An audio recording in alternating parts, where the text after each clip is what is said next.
ఇలా మాకు ఎప్పుడు ఏది కార్యక్రమాలున్నా ధైర్యంగా ఎవరికి భయపడకుండా పాల్గొంటుంటారు డాక్టర్ రాహుల్ గారు.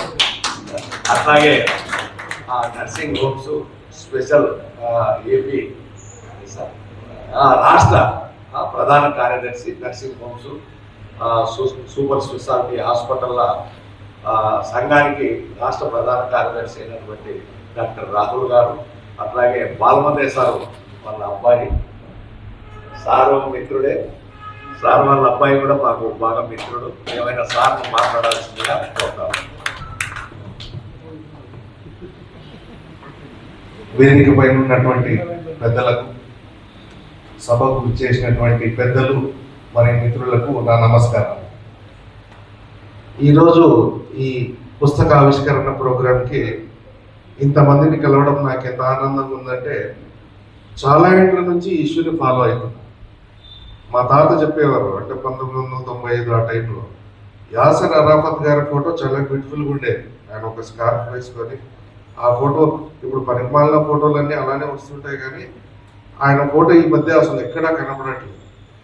దాని తర్వాత మరొక ముఖ్య విషయం ఏమంటే, ఎవరన్నా ఈ ఇజ్రాయెల్ పాలస్తీనా యుద్ధం ఫాలో కావాలి అని వెతికితే బుక్స్ కానీ, నెట్లో కానీ, యూట్యూబ్లో కానీ మెటీరియల్ దొరికేది చాలా కష్టం. ఎందుకంటే పోస్ట్ చేసేవాళ్ళు ధైర్యంగా పోస్ట్ చేయలేకున్నారు, రాసేవాళ్ళు ధైర్యంగా రాయలేకున్నారు. అటువంటిది కవి చౌసా గారు ఇటువంటి పుస్తకం రాయడంతో మన ఒకే భావజాలం ఉన్న ఇంతమంది వ్యక్తులని కలుసుకునే అదృష్టం కలిగింది. ఈరోజు మీరు చూసుకుంటే బెంజమిన్ నెతన్యాహు అటువంటి క్రూరమైన పురుషుడు మానవ జాతి చరిత్రలో ఇంతవరకు పుట్టలేదు. అతను చేసినటువంటి పాపాలు నాకు తెలిసి సైతాన్ సిగ్గుపడే విధంగా మానవ రూపం ఎత్తి అన్ని పాపాలు చేశారు. మీరు ఈరోజు యూట్యూబ్లో కూడా చూసుకుంటే మామూలుగా మీమ్స్ వస్తుంటాయి. ఈరోజు లేదా గత వారం లేదా గత నెల చూసుకుంటే అత్యధిక మీమ్స్ ఎవరి మీద వస్తున్నాయంటే Donald Trump, Narendra Modi, Benjamin Netanyahu. మన ప్రధాని వాళ్ళ దేశానికి వెళ్ళి ఇంతవరకు ఏ దేశం, మన భారతదేశ ప్రధాని కూడా ఏ పార్టీ అయినా కానివ్వండి, ఇజ్రాయెల్ గడ్డ మీద కాలు మోపలేదు. ఎందుకంటే భారతదేశము పాలస్తీనాకు సపోర్ట్. ఎందుకంటే వాళ్ళ వైపు న్యాయం, నీ మతం ఏదైనా కావచ్చు, నీ జాతి ఏదైనా కావచ్చు, న్యాయం ఉన్న వైపు మాట్లాడగలగడమని. కానీ మొట్టమొదటిసారిగా మన ప్రధాని ఇజ్రాయెల్ దేశం వెళ్ళారు. ఎందుకంటే వీళ్ళదంతా ఒక పెద్ద కుట్ర. ఈ డొనాల్డ్ ట్రంప్ కావచ్చు, బిల్ క్లింటన్ కావచ్చు, బెంజమిన్ నెతన్యాహు కావచ్చు, భారతదేశంలో కొంతమంది పెద్దలు, యూరోప్ దేశంలో కొంతమంది రాచరిక శక్తులు, వీళ్ళందరూ కలిసి ఇప్పుడు వచ్చిన ఎప్స్టీన్ ఫైల్స్ అనేవారు. వీళ్ళంతా ఏం చేశారంటే ప్రపంచంలో పవర్ఫుల్ పీపుల్ అన్నీ వీడియోలు తీసుకునేది, వాళ్ళ స్కామ్లన్నీ డీటెయిల్స్ తీసుకునేది, వాళ్ళని బ్లాక్మెయిల్ చేసి అనధికారికంగా చాలా ప్రపంచ దేశాలని తన గుప్పెట్లో పెట్టుకొని వాళ్ళ సామ్రాజ్యవాదాన్ని ముందుకు తీసుకుపోవాలనేది వాళ్ళ కుట్ర.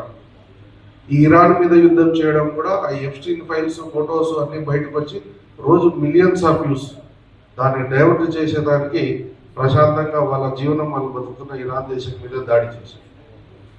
ఈ పుస్తకంలో అందరూ చెప్పినట్టు కవి గారు అక్కడ వాళ్ళ బాధను అది చూసి మనం పడే బాధను బాగా వ్యక్తీకరించారు.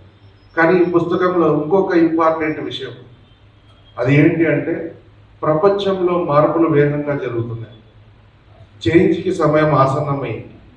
పాలస్తీనాకి మన గలం విప్పడం, మనం సపోర్ట్ చేయడం ద్వారా సామ్రాజ్యవాద శక్తులను ఓడించడానికి ఇదే సమయం అన్నది కూడా ఈ పుస్తకంలో పేర్కొనబడింది. అది కూడా ఇది ఒక అర్ధ భాగం అయితే ఇది ఇంకొక అర్ధ భాగం. ఇది రైట్ టైం. ఎందుకంటే మీరు గమనిస్తే గత 20 ఏళ్లలో 9/11 జరిగిన తర్వాత, Osama bin Laden twin towers మీద వేసిన తర్వాత మీరు చూస్తే అమెరికా చాలా దేశాల మీద యుద్ధం చేసింది. వాళ్ళ చరిత్ర తీసుకోండి. 1978 వియత్నాం వార్ ఓడిపోయింది. ఆఫ్ఘనిస్తాన్ వాళ్ళంగా అదే గుర్ర మాంసం రొట్టె తింటూ హ్యాపీగానే ఉన్నారు, అమెరికా భయపడి పారిపోయింది. ఇరాక్ మీద యుద్ధం చేశారు, మేబీ సద్దాం హుస్సేన్ని చంపగలిగారు, కానీ ఆ దేశాలకు అలానే ఉన్నాయి, వీళ్ళే భయపడి మారిపోయారు. ఈరోజు ఇరాన్ మీద యుద్ధం చేస్తూ కూడా పల్టీలు కొడుతున్నారు కానీ ఏమో కూడా ఒంటరితనం అయిపోయి ఇప్పుడు ఇజ్రాయెల్ అమెరికా తప్ప ప్రపంచ దేశాలందరితో చీత్కారాలు తింటూ ఆ పరిస్థితికి చేరారు.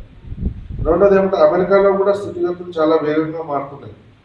ఇప్పుడున్నంత పేదరికం ఎప్పుడూ లేదు అమెరికాలో. భగవంతుడు వాళ్ళకు చాలా రిసోర్సెస్, చాలా భూమి, ప్రశాంతమైన వాతావరణము, చదువు, అవకాశాలు ఇచ్చుంటే ఇటువంటి వాళ్ళ కుట్రలు, ఇటువంటి వాళ్ళ అమానవీయ దీనివల్ల దేవుడికి మరి ఎందుకు వీళ్ళకి అనుకున్నాడేమో ఈరోజు ఇల్లు లేక రోడ్డు మీద నివసిస్తున్న అమెరికన్ పౌరుల సంఖ్య చాలా ఎక్కువ. చదువుకి చాలా కాస్ట్ అయిపోయి వాళ్ళకి ఫుడ్ కూడా అంటే కొన్ని సిటీస్లో మన ఇండియన్స్ అడిగితే చెప్తాం చాలా కష్టమైపోయింది. అమెరికా ఇప్పుడు ఏమాత్రం అగ్రరాజ్యం కాదు, చైనా ఎప్పుడో దాటిపోయింది. ఏమంటే వాళ్ళు బయటకు చెప్పుకోవడానికి ఇష్టపడట్లేదు. రష్యా పతనమైన తర్వాత ఇంకా అయిపోయింది మనతో రాజ్యం అనుకున్నారు కదా, రష్యా కొనుక్కొని మళ్ళా బలీయమైన శక్తిగా ఏర్పడింది.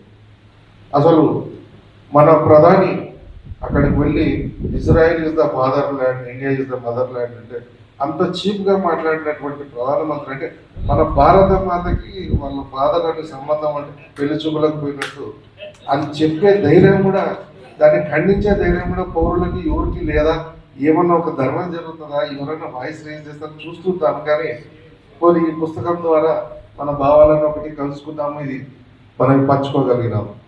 ఇంతటి క్రూరమైన అమానవీయమైన దాడులు చేసినటువంటి వీళ్ళకి రాజ్యాలు శాశ్వతం కాదు, డబ్బులు శాశ్వతం కాదు. రాజులు బిచ్చగాళ్ళైనారు, రాత్రికి రాత్రి బిచ్చగాళ్ళ రాజులైనారు. ఈ డొనాల్డ్ ట్రంప్ కానీ, క్లింటన్ కానీ, నెతన్యాహు కానీ దానికి సహకరించినటువంటి కొన్ని అరబ్ దేశం శక్తులు కూడా ఉన్నాయి. వాళ్ళకు ఒత్తాస పల్లికి వాళ్ళకి స్థావరాలు ఇచ్చినట్టు వాళ్ళందరికీ పుట్టగతులు ఉండేవాడి. చాలా చిన్న పిల్లలను చంపి, చాలా చిన్న ప్రెగ్నెంట్ లేడీస్ మీద, బళ్ళ మీద, హాస్పిటల్ మీద దాడులు చేసినటువంటి వీళ్ళకి పుట్టగతులు ఉన్నవని, వాళ్ళకి బుద్ధి చెప్పే సమయం ఆసన్నమైనది. పాలస్తీనాకు సపోర్ట్ చేయడం ఈ సామ్రాజ్యవాదాన్ని అంతమొందించే సమయం ఆసన్నమైంది. కాబట్టి అందరూ తమ కళాన్ని గట్టిగా వినిపించాలని కోరుకుంటూ సెలవు తీసుకుంటాను. Thank you.